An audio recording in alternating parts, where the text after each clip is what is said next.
Un certain mois de mars 1923, ça a été la ligne de démarcation dans ma vie, il y a avant, il y a après. Ce jour-là, Dieu est entré dans ma vie, et depuis ce jour-là, je suis à son service. Et ça a orienté toute sa vie. Il n'était pas orienté vers le sacerdoce au départ, il pensait se marier, mais après cette rencontre du Christ, il a donc décidé d'être prêtre. Et à l'intérieur de cette vocation de prêtre, il s'est senti la vocation encore plus précise d'amener les gens, et en particulier les laïcs, à faire oraison. Je crois que ça a été la grande idée de sa vie, c'était d'amener les gens à la rencontre personnelle avec le Christ. Il disait, tant qu'on n'a pas vraiment rencontré le Christ, la vie chrétienne reste à la fois superficielle et fragile. Tout s'enracine dans cette rencontre avec le Christ qu'il a eue en mars 1923, où il y a vraiment eu le Christ même, et je t'aime. Et donc c'était fait, c'était à la vie, à la mort avec le Christ, et c'était vraiment l'apôtre du Christ. Il me semble qu'un fil rouge dans sa vie, ça a été de tout mettre en œuvre pour favoriser pour chacun cette rencontre avec le Christ. Donc on pourrait dire, c'est l'apôtre de la rencontre avec le Christ. Un jour, quelqu'un était là, sur ma route, et entre lui et moi, c'est à la vie, à la mort. Maintenant, je ne me suis même plus posé la question mariage à ce moment-là. C'était un amour, et un amour totalitaire, exigeant de tout. C'était quelqu'un qui était toujours... C'est pour ça que souvent, ce n'était pas toujours très facile avec lui, parce que on sentait, il était toujours tendu vers Dieu, tendu, toujours voulant faire découvrir Dieu aux autres.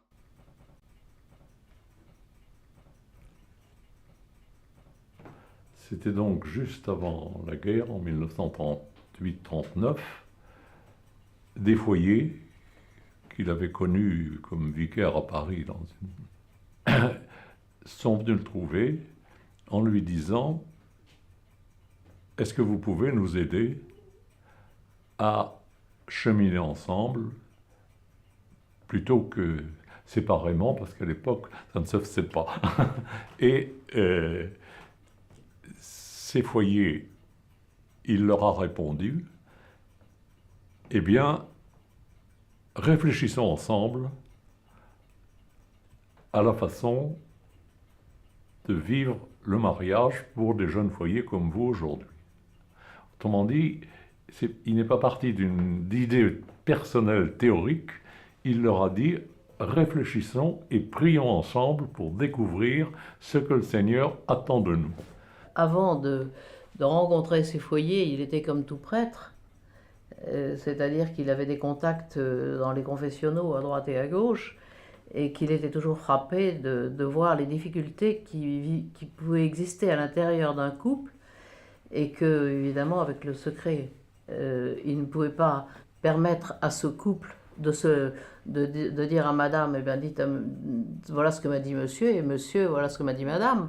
Donc, il se disait, mais si je pouvais les faire se rencontrer, ça arrangerait tout. Donc, les équipes Notre-Dame, ils me parlaient souvent de leur fondation, de ces quelques couples qui sont venus le voir quand il était vicaire à Paris, en lui disant, mais voilà, comment vivre l'enseignement de l'Église, on ne s'en sent pas capable, et donc, comment faut-il le comprendre, et est-ce que vraiment ça s'adresse à nous, c'est pas accessible, c'est pas possible.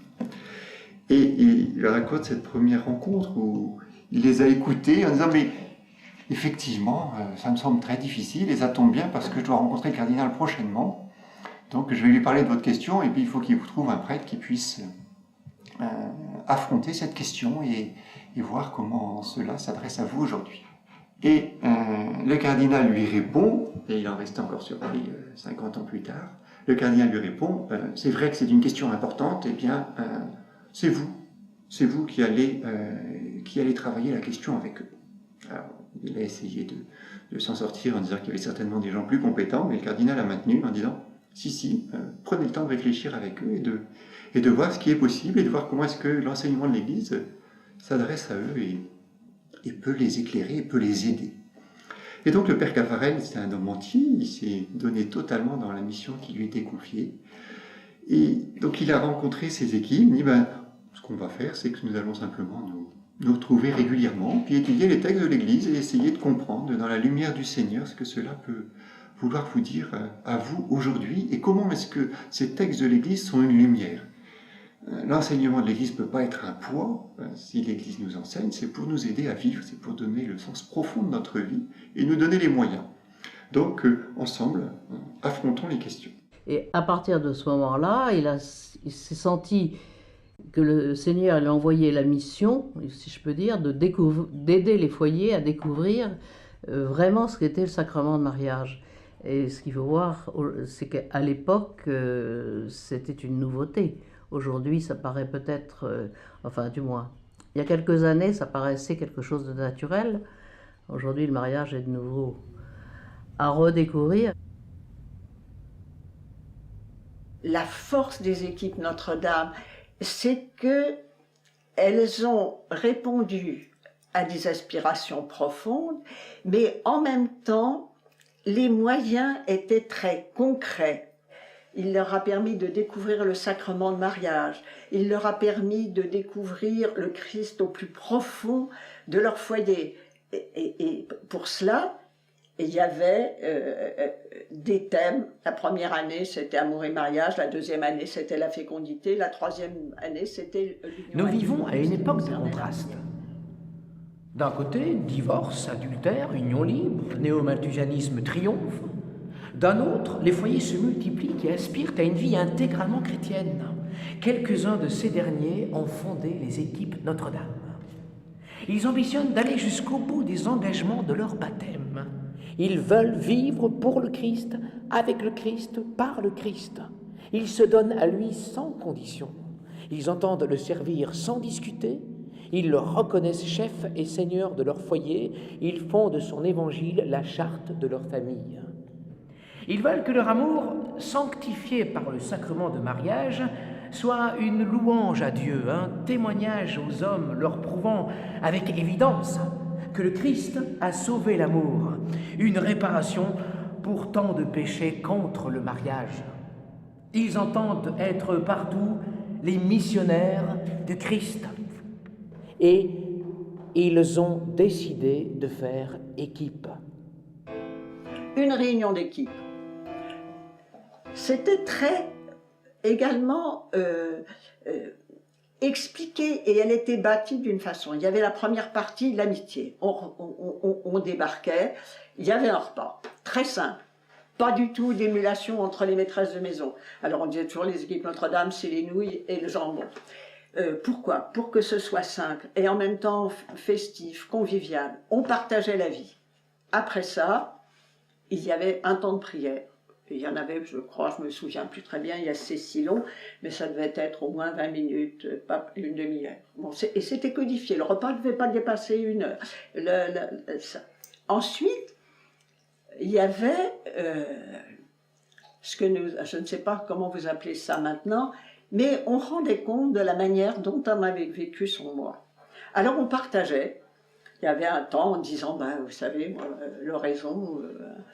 on n'a pas toujours été fidèle. On avait 10 minutes de raison par jour. Et puis, le devoir de s'asseoir, on ne l'a pas encore fait ce mois-ci. Ou au contraire, si ça a été mieux, on l'a fait, etc. Et la prière familiale, il y avait la prière avec les enfants, nos enfants étaient jeunes. Et bien, tout ça, c'était des moyens concrets, simples, et qui nous ont permis de vivre en profondeur notre vocation de foyer. Après ça aussi, il est arrivé aussi à aller plus loin au plan spirituel, enfin si je peux dire, et à demander aussi la prière conjugale, la prière familiale et la prière conjugale, c'est-à-dire qu'on prie ensemble à haute voix, et ça c'était encore quelque chose de plus personnel si vous voulez, où dans le fond on se livre encore plus l'un à l'autre avec le Seigneur. À ce moment-là, c'est vraiment, pour lui, je pense qu'à ce moment-là, c'était l'idéal, finalement. C'est-à-dire que c'est le couple et Dieu, Dieu et le couple, c'est les trois qui se parlent ensemble. toute ma pensée, tout mon effort a été d'enseigner c'est mal dire, de faire découvrir aux gens mariés que l'amour humain est une route vers Dieu. Mais précisément, encore faut-il savoir de quel amour on parle, encore faut-il baliser la route, encore faut-il les aider à cheminer sur cette route. Mais je crois très fort cela, que l'amour humain parle de l'amour de Dieu, comme une espèce de parabole. Les équipes Notre-Dame m'ont amené à me convertir. Autrefois, j'étais un chrétien traditionnaliste et je faisais mes prières du type « Notre Père, il vous salue Marie ». Je priais surtout à la guerre quand j'étais en danger et après ça, j'oubliais. Mais le fait d'abord d'être amoureux, deuxièmement de rentrer aux équipes Notre-Dame, m'ont fait approfondir ma foi. Et c'est depuis ce temps-là, depuis ces années 1957, que je suis devenu chrétien, alors que je l'étais théoriquement depuis 28 ans ou 30 ans. L'amour conjugal, il n'est vrai que si c'est la réponse de deux moi profonds qui se correspondent et qui communiquent. Tout le reste, ce sont les accompagnements de l'amour au niveau des pensées qui s'échangent, au niveau des affections, au niveau de la sensibilité, au niveau de la sexualité. Mais il n'y a amour vrai que lorsqu'il y a cette communication de moi profond à moi profond. Il se passionnait, je vais dire, de voir le Seigneur à l'œuvre dans des individus. Et, autrement dit, ce n'était pas simplement l'ambition, je vais dire, dans des réalisations qu'il avait entreprises, mais c'était également l'ambition de voir le Seigneur à l'œuvre et j'allais dire, de voir les gens transformés par le Seigneur progressivement, les gens qu'il suivait, pas forcément celles qu'il dirigeait, mais celles qu'il avait l'occasion de suivre et de rencontrer. Ça allait carrément jusqu'à dire « j'ambitionne de faire de vous des saints ». Parce que ça, c'était son grand terme, c'était tout simple, il n'allait pas plus loin. C'était tout simple, ça paraît aujourd'hui absolument énorme de dire une chose pareille, mais c'était comme ça. Et ça, alors, très particulièrement dans le foyer. Le père Cavaret a quand même relativement rapidement compris que pour répondre à cet appel, à cette vocation profonde du couple chrétien, du foyer chrétien, eh bien, il n'y a pas d'autre moyen que le chemin de la sainteté. Et donc, ces couples qui voulaient vivre l'enseignement de l'Église, eh bien, l'Église leur proposait un grand chemin, un beau chemin, le chemin du don total, mais un chemin qui était exigeant. La charte a été rédigée, donc avec ces points concrets d'effort qui étaient imposés, enfin qui étaient proposés à tous les couples des équipes. Et à ce moment-là, un certain nombre ont dit non, ce n'est plus le mouvement dans lequel nous sommes entrés, et donc un certain nombre d'équipes ont quitté les équipes Notre-Dame. La mystique des équipes, pour être vivante et durable, exige une règle. Mystique et règle, comme l'âme et le corps, ne peuvent se passer l'une de l'autre. La mystique doit être l'âme de la règle, le support et la sauvegarde de la mystique. La règle doit être assez légère pour ne pas entraver la personnalité et la mission de chaque foyer, assez rude pour le défendre de la mollesse. À l'époque où, dans le fond, c'était pas une période facile, dans l'Église d'une façon générale, non seulement en France où il y avait eu mai 68, mais un peu partout dans l'Église. Et puis il y avait eu au mois d'août l'encyclique Humanae Vitae qui aussi avait remué beaucoup de foyers. Et tout ça faisait qu'il y avait un remous, on sentait très très bien dans le mouvement des équipes. Et à cette époque-là, on voyait très très bien les gens qui disaient « bon, bah, écoutez, il faudrait mieux simplifier cette histoire d'obligation des équipes Notre-Dame, il faudra en supprimer, c'est trop compliqué. » Il m'a dit « Eureka, j'ai trouvé ». Qu'avait-il trouvé? Bon, il me l'a expliqué tout de suite. Il m'a dit « Je viens de relire toute l'histoire de l'Église. Lorsqu'il y a dans l'Église des difficultés, des crises, eh bien, toujours, ces crises ont été surmontées par un redoublement d'exigence. Eh bien, dans ce pèlerinage de 1970, nous allons augmenter les exigences imposées aux couples du mouvement. Et nous allons introduire dans la charte, donc du mouvement, de nouvelles obligations. On appelait à ce moment-là ce qu'on appelle maintenant les points concrets d'effort. Ce sera l'oraison, la lecture de la parole de Dieu et l'ascèse, ce qui a été fait. Et c'est depuis ce temps-là donc que ces obligations sont rentrées dans la charte des équipes Notre-Dame. Il y a eu mai 68 au plan politique, mais surtout, il y a eu Humanité Vitae au plan de l'Église. Et Humanité Vitae, ça a été un choc très grand dans l'Église, qui a bouleversé beaucoup de monde, qui a suscité une espèce de tollé, disons, chez les chrétiens, et les équipes n'ont pas été épargnées, disons, par cette houle. Ne se ralliant pas à un certain nombre d'avis qui lui avaient été donnés, Paul VI a jugé nécessaire de publier cette encyclique qui a provoqué un certain traumatisme. L'un des points les plus sensibles était sur paternité et maternité responsables, et pour parvenir à une maternité responsable, à une fécondité responsable, se pose bien sûr la question des moyens de s'y prendre. Et l'encyclique prenait clairement position sur le fait que certaines formes, non plus de maîtrise, mais de contraception, ne pouvaient pas être pleinement dans la vision de ce que la sainteté du mariage appelait. Et c'est là-dessus qu'on a achoppé. Alors, le père Caffarel était fondamentalement d'accord avec Humanité Vitae, il faut le dire. Mais pour lui, il disait, l'Église a la vérité, mais elle ne sait pas la transmettre. Et donc, tout son effort, ensuite, ça a été de faire passer ce message d'Humanité Vitae. C'est alors que le père Caffarel a écrit un document assez court, qu'il avait toute légitimité à écrire, pour dire de quelle manière pouvaient être reçues certaines des exigences préconisées dans l'encyclique.